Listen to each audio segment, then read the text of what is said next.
Fala galerinha, beleza? Hoje eu tô aqui pra falar sobre monstros. Irmãos Menendez, assassinos dos pais. É um nome muito longo, né? Mas é uma minissérie, né? Mais ou menos, né? É uma série antológica, né? Onde cada temporada, né? Por definição, cada temporada vai contar uma história diferente. Na primeira temporada a gente viu em 2022, outubro, setembro de 2022, a gente viu na primeira temporada a história do Jeff Dahmer, né, o canibal americano. E nessa segunda temporada a gente vai conhecer um pouco da história dos irmãos Eric e Lyle, os irmãos Menendez, que assassinaram os próprios pais, a mãe e o pai, na própria casa, a mão armada, a sangue frio e enfim. A série ela vai contar o caso todinho, né? Não na forma documentário, tem também um documentário da Netflix que lançou pouquíssimo tempo depois que essa série estreou, né? Então a gente tem também o documentário, mas eu tô falando aqui hoje, essa crítica hoje, ela é da série em si e que, assim, eu não conhecia muito bem a história, né? Sabia da existência da história, não sabia detalhes. E eu gosto de saber dessas coisas, então esse gênero, né, do true crime, ele me atrai bastante. Então eu fui dar uma chance, né, pra essa segunda temporada, porque eu também tinha gostado bastante da primeira. Então eu assisti, estou trazendo aqui as minhas impressões, que são muito positivas. Muito positivas. É uma das produções que não é aquele caso isolado que a gente tem uma primeira temporada fenomenal, né? E a segunda temporada ela acaba ficando meio meia boca. Não é isso. Essa série ela realmente mostrou que ela veio pra ficar. Ela já tem inclusive uma terceira temporada encaminhada, né? Que vai ser protagonizada pelo Charlie Hunnam. Então é uma série que a gente ainda vai ver um bocado dela aí no futuro. E não era pra menos, né? A primeira temporada fez um sucesso absurdo, a segunda temporada está fazendo um sucesso absurdo. Tamanho sucesso dessa segunda temporada que o processo dos irmãos real, os irmãos de verdade, né? Foi reaberto. Porque nada que eu falar é spoiler, né, gente? Eles pegaram, né, prisão perpétua, né, estão presos até hoje, há mais de 30 anos presos, os dois irmãos, mas que acusados, né, de assassinarem os pais, eles realmente assassinaram, eles admitiram isso, mas alegando um desespero, alegando de certa forma até uma autodefesa, porque eles foram, né, eles dizem que foram molestados pelo pai durante anos, desde que eles eram crianças até eles chegarem à maioridade, se não me engano, né? Foi um período muito longo, então eles tomaram essa atitude drástica, mas essa é a versão deles. E é a versão que a gente é apresentado constantemente na série. E eu gosto disso na série exatamente por causa disso. Porque a gente é apresentado pela visão deles, a gente é apresentado pela narrativa deles, então a gente compra até a história deles por muito tempo ali, a gente enxerga eles até como vítimas, não que justifique, óbvio, né? Mas a gente enxerga que eles realmente tomaram uma atitude desesperada perante aquela situação. E aí depois tem uma quebra de expectativa muito grande. Outros fatos vão sendo revelados, outras evidências vão sendo reveladas, e a gente já fica meio na dúvida, que é a dúvida que perdura até hoje. Por isso que eles pegaram uma prisão perpétua. Porque não se sabe se realmente aconteceu o que eles dizem que aconteceu. E essa pequena dúvida que fez eles não pegarem a pena de morte. Só por isso. Apenas por isso.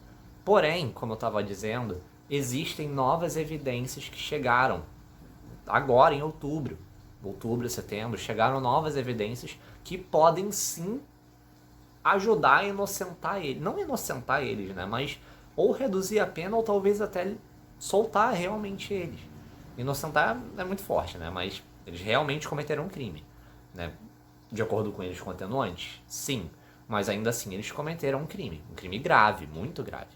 Então a gente tem muita coisa aqui pra discutir, né? Que eu não vou ficar me estendendo muito, senão esse vídeo vai ter 1 hora, não vai dar nem pra postar, ninguém nem vai assistir.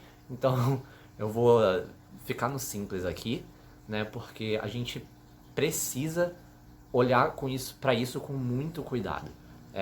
Novos testemunhos estão aparecendo desse caso, né?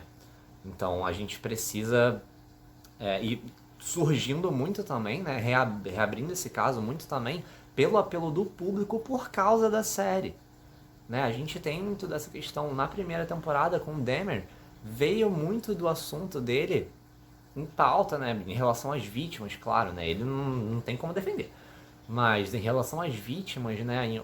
Como ajudar as famílias das vítimas, isso trouxe muito, a série, né? Trouxe muito isso como pauta quando ela lançou. E nessa temporada agora a gente está colocando em xeque a inocência ou culpa desses dois, na época meninos, hoje já homens, né? Que estão presos até hoje. E que realmente é muito complicado. É muito complicado porque mesmo assistindo a série você não consegue definir. Você não consegue. E eu acho que o grande mérito dessa temporada é exatamente conseguir transmitir essa dúvida. Porque o foco, né, o cerne dessa questão toda, do caso deles, é a dúvida. Então você não pode simplesmente vender uma versão como se fosse verdade ou vender a outra como se fosse verdade. Porque ninguém sabe a verdade, só eles dois. Só eles dois. Mas será que eles dois conseguem provar que eles estão falando a verdade? É esse o ponto. É esse o ponto. Que até hoje ninguém consegue definir. E não falando exatamente do caso agora, né? Mas falando da série, de como ela é executada. Né? Eu falei que ele segue para uma linha narrativa, né? Na linha narrativa que eles contam e depois a gente tem essa quebra de expectativa. E a série ela usa recursos narrativos aqui muito interessantes para fazer a gente comprar essas ideias. Tem um episódio aqui em específico que é um dos episódios, eu não sei nem dizer se é o melhor episódio, mas é um dos melhores sim, que ele é mais curtinho e ele é inteiro uma cena só. Uma cena só.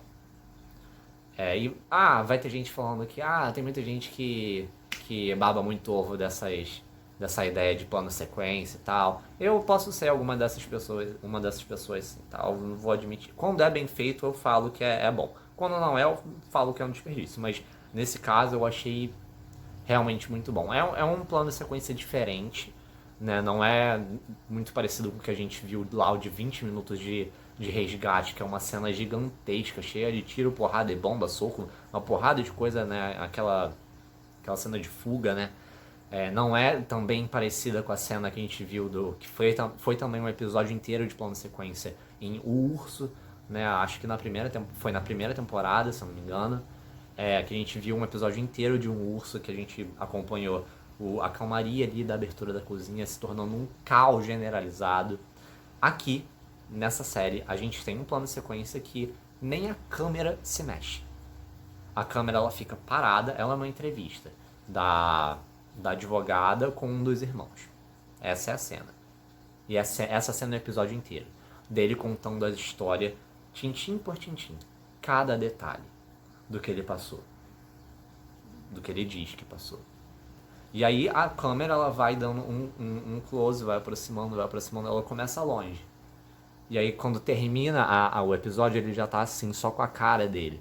Então é um modo, assim, uma escolha de direção até, de entrar e se aproximar literalmente dele. Né? A gente consegue se aproximar dele, principalmente nessa cena, nesse episódio / cena. Então, existem alguns aspectos aqui que são muito inteligentemente usados nessa série. O elenco também tá maravilhoso, né? A gente tem aqui o Javier Bardem interpretando o pai deles, que realmente se mostrou uma pessoa complicada, que algumas pessoas da família realmente atestaram isso, falaram que ele era uma pessoa de difícil convivência. Então, tem muitas questões aqui pra gente analisar, eu não vou ficar pontuando todas aqui, até porque eu posso deixar alguma passar batido, mas é uma série que vale a pena a gente assistir pra gente conhecer o caso, né? Porque é interessante, é muito complicado e eu acho importante a gente se inteirar sobre isso, né? Eu acho que é um caso extremamente complexo, que não necessariamente vão ter opiniões certas e erradas, são diferentes perspectivas. As próprias pessoas que estão julgando o caso, que foi reaberto agora, tem pessoas que julgaram o caso na época, que voltaram agora também. E ainda hoje esse público, esse júri, né, ainda é dividido. Então, a gente assistindo, a gente fica dividido também. E ela é muito legal que essa série consegue fazer, que ela consegue realmente transmitir essa dúvida, consegue transmitir esse receio. Então, hoje, eu acho que é uma das melhores séries da Netflix, né? A série Monsters, né, como um todo. A primeira temporada com o Jeff Dahmer, e a segunda agora com os irmãos Menendez. Então, tanto a primeira quanto a segunda, eu recomendo demais vocês assistirem, se vocês puderem. Se vocês se interessarem também, né? Tem gente que não gosta de True Crime, mas enfim. Essa foi a minha análise da segunda temporada de Monsters, Os Irmãos Menendez, Assassinos dos Pais, que já está completa lá, disponível na Netflix, para vocês assistirem. Se você gostou desse vídeo, se vocês gostam desse gênero, desse estilo de série, ontologia, true crime, deixa o like aqui, comenta bastante aqui embaixo o que vocês acharam dessa temporada. Compartilha esse vídeo com quem vocês acham que possa gostar desse tipo de conteúdo. E não se esqueça de se inscrever aqui no canal para dar aquela força, aquela moral. Beijo e valeu!